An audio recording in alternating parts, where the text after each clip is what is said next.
WIFO FM in Jessup. Big Dog Country Radio, 105.5 on your FM dial. The time now is 7:58. It is now time for the world-famous Butch and Bob Show, brought to you by O'Quinn & Associates, Murphy Builder Supply. Also brought to you by Damon's Famous Fingers and Wings and First Southern Bank. Most people understand the need for life insurance, but not many want to talk about why it's essential to your financial plan. It may seem intimidating, but it doesn't have to be. Don't get overwhelmed. Get started with Country Financial. Call me, Sean O'Quinn, today at 588-1051 and let me work with you to find life insurance that gives you the protection you need at a price you can afford. Life insurance policies issued by Country Life Insurance Company and Country Investors Life Assurance Company, Bloomington, Illinois.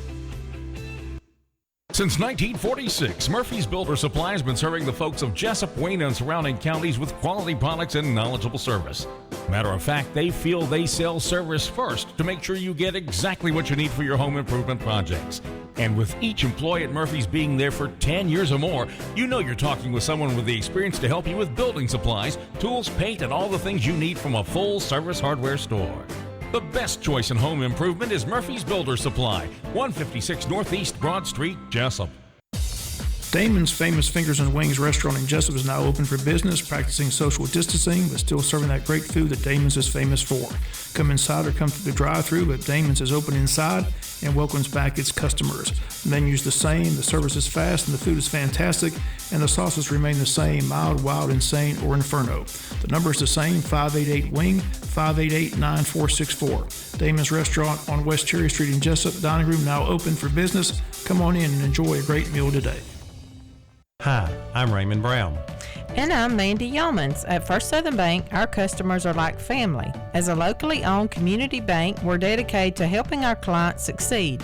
We have loans for every need, whether it's personal or business. We have lines of credit, auto loans, equipment loans, and of course, we offer mortgages. Stop by our bank or call us at 912-588-1010 and see how First Southern Bank can help you. Member FDIC Equal Housing Lender.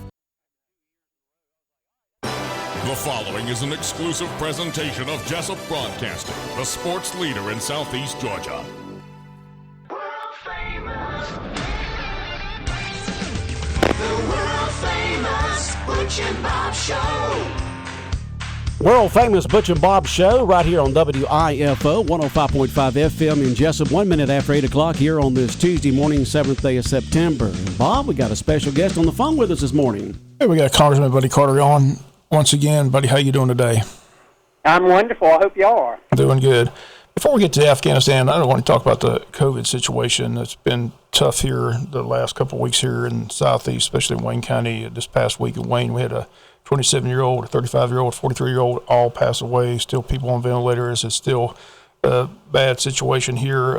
You're a pharmacist. You're an advocate of the vaccine. What do you do to people that just refuse to get vaccinated? How do we deal with that issue? Well, I think it's very sad, and there are a number of different reasons that they give. And look, I believe we're in America, and you have your own choice, and I don't think it should be mandated. I think that we should educate, not mandate. But at the same time, there is no reason whatsoever not to get the vaccine. Vaccines are the most life-saving innovation ever in the history of medicine. Vaccines have saved more lives than any medication has saved, and vaccines are safe and they're effective. These vaccines are safe and effective. And I just encourage everyone, talk to your doctor, talk to your pharmacist, talk to your family member, and make a decision. This is not a decision that should be made between you and the government. And it's certainly not a decision that should be made based on what you read on the Internet. After all, we all know if it's on the Internet, it's true. But talk to your doctor. No sarcasm there, huh, buddy? Well, the best I can anyway. Okay. But I encourage everyone, talk to your doctor, talk to your pharmacist, talk to your family members, and make that decision. And I think you all agree it's the right decision to get vaccinated. Now, there may be some exceptions, and I get that and understand that. Now, again, I respect everyone's right to make the decision, but I do think that they're safe and effective. The emergency use authorization, the EUA, has been lifted off of the Pfizer vaccine. It is approved now by the FDA, and it is safe and effective. Moderna is safe and effective. Johnson & Johnson, yes, you did have some problems, as you're going to have with every medication. Even aspirin has some side effects. and some people can't take it. So no, it's not 100% perfect. And if you are one of those rare exceptions, then okay, we understand. But just to say I'm not going to get it because this party says it's good, or this party says it's bad, or this president was the one who was in charge when it was developed, or that is just ridiculous. If you just joined us, Congressman Buddy Carter on the phone with us. Really wanted you to get back on. We had you on when the airlifting was going on at Afghanistan. It's kind of ended, but I understand there's Americans, people we went out still back there, not able to get out. You hear different stories. You get more information than anybody. So tell us what actually is going on there. How do we get the people that want to get out safely, and how's that process moving forward? Well, of course, I'm not a fan of Joe Biden, who I think this was one of the worst foreign relations debacle in the history of our country. It was awful what happened. It should not have happened, and it could have been prevented, but it did happen. So your question is, what do we do now? And, for the President of the United States to say, we're going to get every American out of there, and then to leave people behind. We are a country that never leaves people behind enemy lines, and we left them behind enemy lines, and now we've got to get them out. And now the administration is talking about using economic leverage, and that is a good tool in the toolbox to use. The economy, using those type of things, that is very diplomatic leverage. All of that is good. However, we need those people out. We need them out now. There were reports over the weekend about planes not being allowed to leave with American citizens on it. The Taliban was blocking those. All of these things that are coming out now are very, very alarming. And I have to tell you that it is so disappointing because, again, this was a botched exit. The exit itself was botched. We all agree, even the last president, this president, all wanted to end the endless wars. But the way you end it is extremely important, and this was ended in a way that I don't think any American can be proud of. Watching the coverage you hear so much, one story I hear is that the reason they can't get people out now is that the Taliban doesn't know how to run an airport. And I heard that Turkey is trying to take over there. Is there any truth to that? Is that the problem, is they don't know how to run an airport? Well, there is a lot of truth to that, and there's a lot of truth to the fact that the Taliban doesn't know how to run a country either.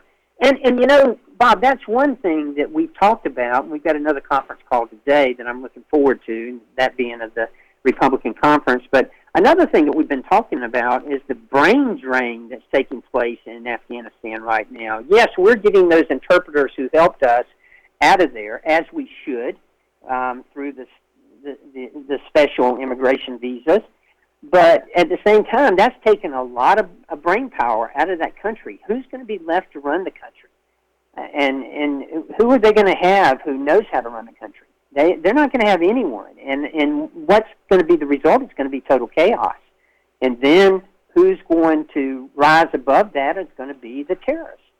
So it is, it's a double-edged sword here when we talk about getting all these other people out, and that's very important. But before we get anyone out, any Afghanistan or any foreigner, we need to make sure that we have every single American out of that country.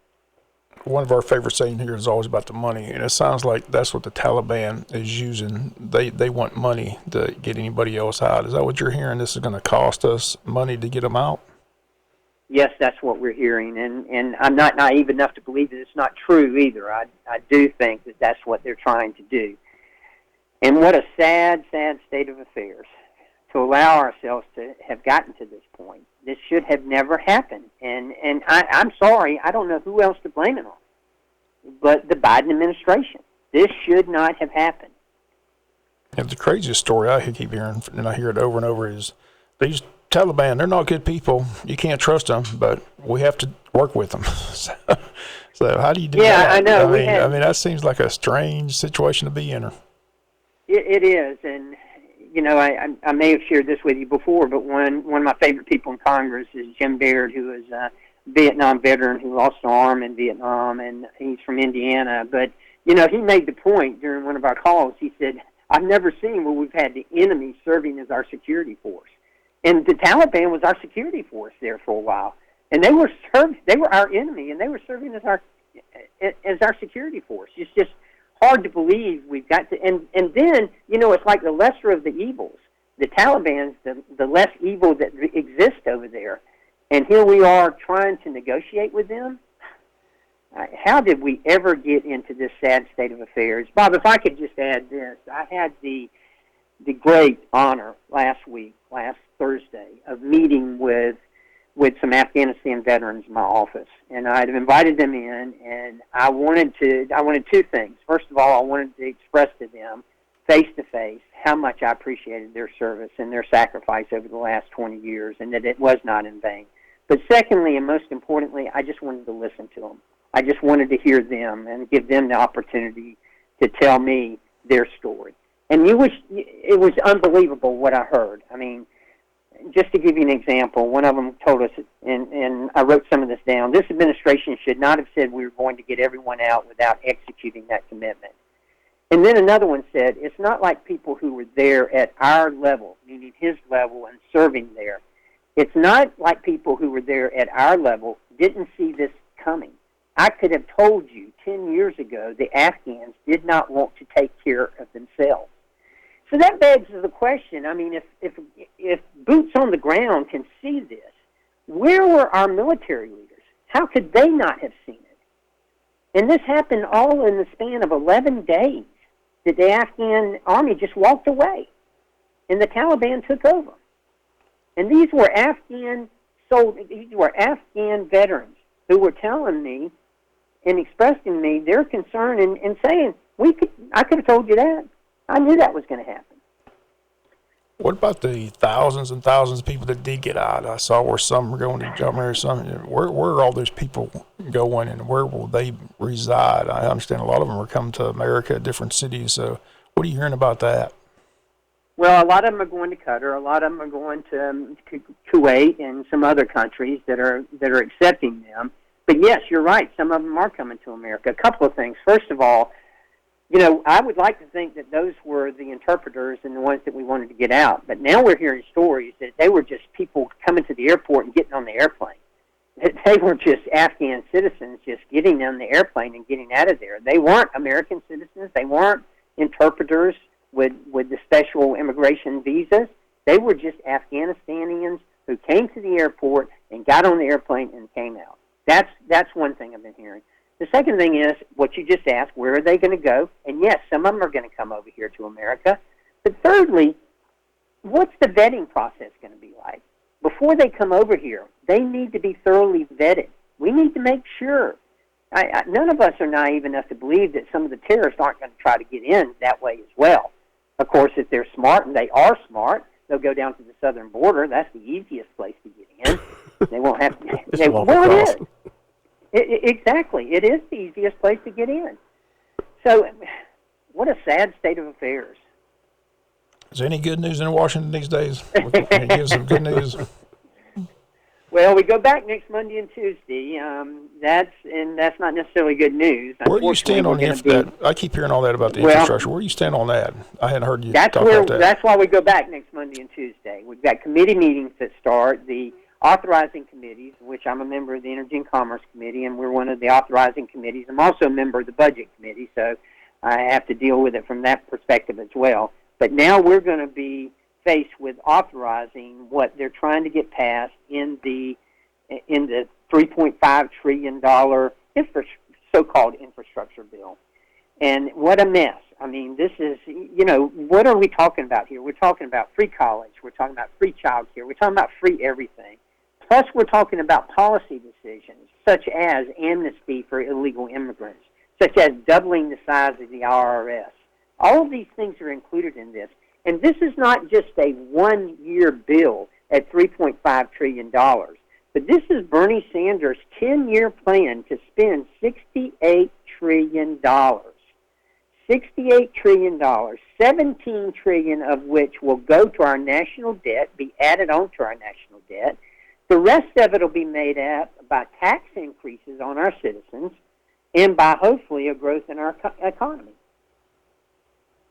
Let's talk a little politics. Now that Herschel's in the Senate race, you're definitely running for re-election. Is that correct?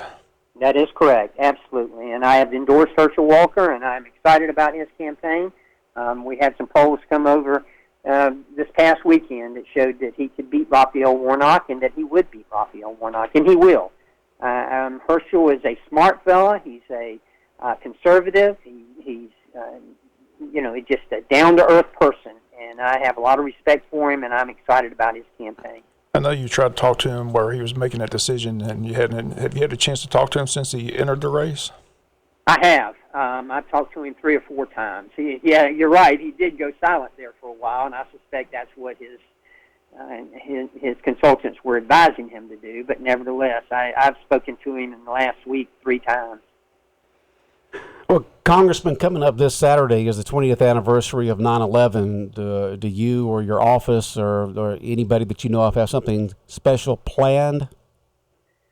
Well, there are going to be some events here in the district, and we're going to be participating in those. And I thank those people who are organizing those events because it is very important that we never forget. You know, I heard something, Butch, on the radio the other day that was saying that a lot of people weren't even born then and don't remember that, and how important it is that we remind them and that we educate them on what did happen. I never thought of it from that perspective, but that was 20 years ago. That's a generation ago, yeah. Exactly, and it's incumbent upon us to make sure that they know the historic events that took place then. Well, that'd be like, in World War I, where Pearl Harbor was, bombed in 41. You think about 20 years later in 61. That's quite a few years later. Sure it is. And, I think I appreciate you bringing that up because it's a lot. I just finished reading a book, Ghost Soldiers, and what a great book, and talks about World War II and one of the prison camps there, and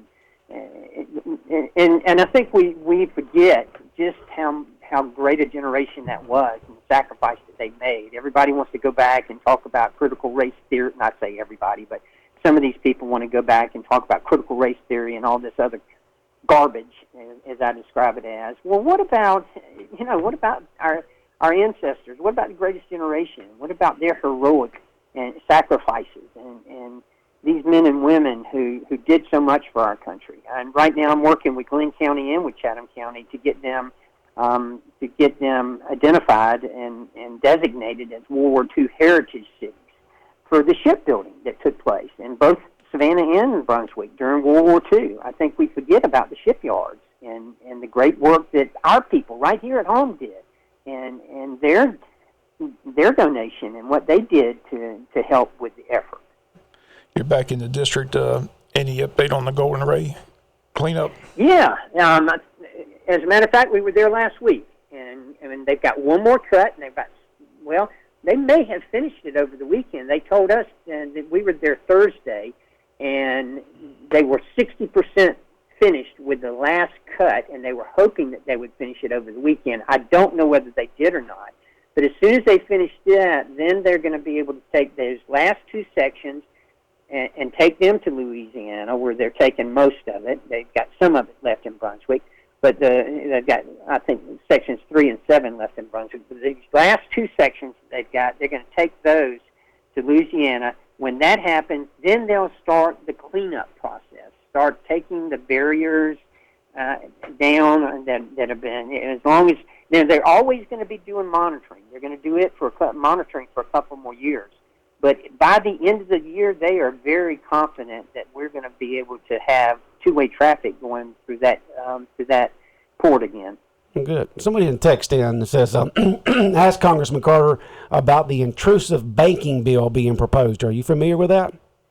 I am vaguely familiar with it. I've had it mentioned to me before. There are some. The Financial Services Committee is looking at that right now. There are some proposals by the Biden administration that they're trying to get through that we're very concerned with. I've got my staff researching it now. Although I'm not on the Financial Services Committee, I do have input on it. I will have input on it, and I will make sure that we are represented there and that our concerns are voiced. So y'all come up with the you get together next week and start talking about the those $1 trillion budget increases coming up. Any other thing that y'all are working on that perhaps maybe y'all can work across the aisle on? Any type of subjects or any type of projects that y'all can work on where you can work across the aisle and get things moving for the United States? Well, there are some things that we've got to. In other words, our budget ends at the end of September. Our budget runs from the 1st of October to the end of September, and we've got to have that done, either a continuing resolution or some kind of omnibus or mini buses, whatever it might be. We've got to do something about that. We've also got to address our credit limit, which has been exceeded, and they are using extraordinary measures now to make sure that we don't go past our limit, but that's going to expire pretty quickly. So we've got to get that done as well. So, yeah, there are some things. We've got a lot of deadlines coming up that we've got to meet, and those are very important. Okay. Well, buddy, always good talking to you. Like I said, how about the dogs Saturday night? I know you were happy about that. Man, I tell you what a defense. And defense. I think the offense is going to be okay. Clemson's got a good defense. Well, once we get our receivers back, I mean, people don't realize the receiving core was pretty much depleted by injury. So once we get those guys back, we should be able to open up a little bit. But like I said, Clemson had a good defense as well. But it was a good ball game, good start to the season. So hopefully it'll be a nice season. But watching college football weekend long, I told everybody, they asked me what I thought. I said, it's still Alabama and everybody else. I don't know where and you're right. I mean, they got 5-star athletes sitting on the bench, third string. I mean, I don't know where they get them from, but they lost all that talent. They got 3 guys playing NFL quarterback, and they still got the guy out there flinging it all over the place. So it'll be interesting, but I'm sure we'll see them in that championship game, and we'll see if we can take another crack at them. Buddy, again, we'll see you during the campaign trail. Again, appreciate you being here, giving us the update on Afghanistan. Always good talking to you, and hopefully we'll get you in the studio soon. Okay, thank y'all. And by the way, we're going to be at Wayne Memorial Hospital today giving out N95 masks. Okay. What time's that? Yeah. Is that to everyone or to just to health workers or what? Well, we're going to give it to the hospital, and then they'll disperse them wherever they're going. We're going to be there at 1 o'clock. 1 o'clock today here in Jessup. Good. Okay, good deal. All right, Congressman Carter. Have a good day. Thank y'all. Thanks for calling in. All right, bye-bye. Uh-huh. All right, Congressman Buddy Carter here on the world-famous Butch and Bob Show, WIFO 105.5 FM in Jessup. Well, they're going to be handing out those super-duper masks. They're supposed to really filter out the particles. That's good. Sure the hospital will be glad to see them. Yes, definitely. And you just mentioned in your local news this morning the ages of some of the folks that have died of COVID here in Jessup and Wayne County. 20s, 30s, 40s. In the past 10 days. In the past 10 days. One in the 20s, one in the 30s, one There's in the 40s. a lot of people still on ventilators, a lot of people still dying at way more hospitals. Yeah. So, I mean, it's a daily thing. And it's people we know. That's what's sad. I mean, there's a lot of pain and suffering going on in this county. So, again, just our thoughts and prayers are with those families going through what they're going through. It's tough. Yeah, it is tough. So we do encourage folks to talk to their doctor, talk to their health professional if you're not vaccinated yet, and see what your doctor says. I mean, that's who you go to about your other health issues. Go to them about this and say, hey, what do you think, doc? And go from there. WIFO 105.5 FM in Jessup, Big Dog Country Radio. And Bob, let's see here. As you mentioned, Georgia won over the weekend. I'm not sure if you saw any of that. You know, we're talking about it being an NFL stadium, and they were supposed to wear their mask. I didn't. I was really. Where were they? Yeah, and then after the game, you had a reporter for WTOC Channel 11 News trying to do a wrap up, a series there. On the concourse, okay? So she's standing on the concourse. She's got her back to people walking by, and she's got her cameraman in front of her. And it's right after the game, and you got all these happy Georgia fans walking down the concourse. And many of them just could not help themselves and had to reach over there and touch her, had to get next to her, had to put their face down in the camera, person after person, until finally, and she just kept saying, "Don't touch me! Don't touch me! Don't touch the equipment! You know, I'm trying to work here." But these dog fans walking by could care less whether she was working or not. They just wanted their little bit of fame and in front of the camera. and not a one of those had a mask on. They had big grins and smiles on their faces from Georgia beating Clemson, but they did not respect this reporter's wishes by standing back and let her do her job by doing a wrap-up from the concourse there on the Georgia-Clemson game. She just finally got to the point, I don't know if you saw it, that she just had to tell her cameraman, come on, we got to leave, because she was just being messed with, harassed just over and over and over again by one Georgia fan after another that walked by, and she couldn't do her job. I didn't see it. But the thing about it is what I was looking for there is people walking by. First of all, she couldn't do her job. Can you imagine you're standing there trying to do your job, doing a wrap up of the Georgia Clemson game. You're trying to get the the people walking by behind you in the background, get that atmosphere there of the happy Georgia fans. But one Georgia fan after another just went up there and either put their hand on her, or they put their face beside hers, or they put it in front of her toward the camera, or they tried to reach over and touch the equipment. I mean, talking about one after another. Finally, she just finally had to say, "All right, we got to stop this," and so she couldn't do her job. These guys would not respect her wishes and say, "Hey, I'm working here. I'm trying to wrap up, do my job here," and they just kept. Finally, she just got to the point where she just couldn't wrap it up. But during that whole time, I saw all these Georgia fans come up there and try to get their 15 minutes of fame on camera. None of them had masks on, and I thought they were supposed to have them on in an NFL stadium. Not a one of them.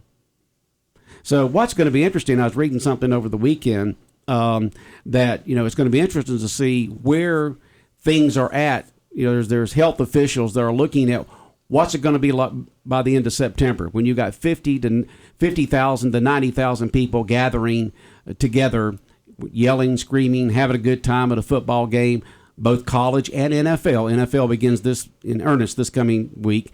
Will they be a really big spike then? You're talking about that's a lot of folks in a small area for 4, 5, 6 hours. Yeah, we just got through the Labor Day holiday. A lot of people gathered for the holiday as well, so be interested to see how the numbers go. Yeah, so the health officials are looking at that. We'll gather, because last year at this time, you couldn't either have anybody in the stadium or you could only have maybe 10,000 people in there with basically the same number of infections and deaths and all that kind of stuff. And this year we're packing, stacking, and racking them in there. And with the Delta variant, which is, COVID on steroids. And so they're looking at it. You're going to say, all right, what's it going to look like by the end of September when you got all these thousands of people gathering all over the country in a small enclosed area? And not only do they gather, they're yelling and screaming. So you got particles going all over the place, Will it spike, or will we continue? Will we go down? That's what we hope for, is this thing to continue, hopefully go down. Let's hope. Let's continue to go down. And speaking of COVID, you mentioned that the Wayne County schools are in virtual learning today and tomorrow. Is that correct? That's correct. So they're learning from home on their laptops. They go back to hybrid Thursday. And I was looking at that list that we got. There's a lot of Wayne County buses. Now, this is all information available to all the parents and guardians on the website and on the app and everything else. There's buses that go all over the county where people can get close to and pick up Wi-Fi. Plus, there's churches all over the county where people can get close to and pick up Wi-Fi if they don't want to drive up to the school in the parking lot. So there's plenty of access to get on Wi-Fi to do the virtual learning all over the county if you don't have Wi-Fi at your home. So you can't make that as an excuse. It's all over the place out there. So virtual learning today and tomorrow, and then back to hybrid on Thursday and Friday with L through Z, right? L through Z. L through Z, and then A through K next Monday and Tuesday. And they're still going to use Wednesday as the clean day and teacher prep day? Okay. And do that until they decide that the students can get back into class. But it's good to see that the extracurricular activities for the schools are back in actions. The athletes and other folks and the band and everything else starting to practice yesterday, and then continuing this week, getting ready for the big football game this Friday night. And then, of course, you got softball, which will be this afternoon at Barbara Struckoff Field. Folks can go out there and watch the girls play. And you got also the cross-country team that will be able to participate and play. And so it's good to be able to see that these extracurricular activities are able to get back together and do their thing. That all got underway Monday. Yep. Even though it was a holiday, you still had people out there practicing yesterday. Yep. And getting ready for Friday night lights and Saturday cross-country meets and softball games and I'm not sure. Is the volleyball team, are they able to practice yet or play? I'm not sure. I had to check with the coach. Being to an see, indoor like I said, they got hit with COVID pretty bad, so that's what shut them down. So they weren't shut down by the schedule. They were shut down by just COVID itself. Outbreaking COVID. So. And it's interesting to hear Coach Kirby Smart of Georgia talking about he's tremendously concerned about the COVID with his players and his coaches on his team. Said most of them are vaccinated, not all of them. But that's going to be a main concern of college coaches and NFL coaches. Right. What kind of team can they put out there each week based on they're not COVID. mentioning the 4 or 5 players, but they said 4 or 5 players won't see action Saturday due to being tested positive. Yeah. So if these players are not vaccinated, hopefully they will. If they are vaccinated, they will not have as much symptoms and get well a lot quicker. And you're walking, talking proof of that. From a few weeks ago. Big Dog Country Radio, WIFO, 105.5 FM in Jessup, world famous Butch and Bob Show. And you said there's a meeting today somewhere? City meets tonight. City meets tomorrow, yeah. The city has a regular meeting Tuesday night, first Tuesday of the month. So okay. 7 o'clock. They're meeting at the Craig Williams Community Center. More space there to spread out. So okay, so the city's meeting, and they'll have is this a regular first of the month meeting, right? Right. Okay. And so Bob will have details for that, hopefully in the morning if he can get it, because I know you'll be out there doing softball. Yeah, softball game. Softball game today. 6 o'clock, first pitch. You said there's a 60% chance of rain again. There is a 60% chance, but there's still that 40% that may not. So maybe we will get a home softball game in. They've been snake bit more by weather than anything else. Yeah, I know.